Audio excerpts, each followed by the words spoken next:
Ito pati ang National Bureau of Investigation NBI at ang mga mambabatas ay kumikilos na para sa hustisya ni Rene Baterbonia at Divine Adili.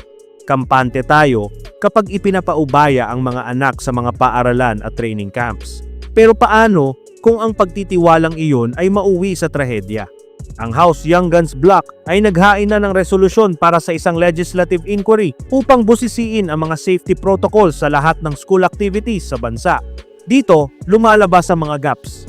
Ayon kay Rep. Joel Chua, kailangang malaman, sinong gumawa ng desisyon?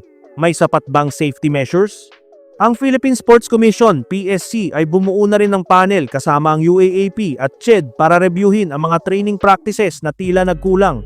Sa pagtatapos ng investigasyong ito, inaasahang magkakaroon ng mas mahigpit na batas para sa athletic training safety upang wala ng pamilyang dadaan sa ganitong uri ng preventable loss.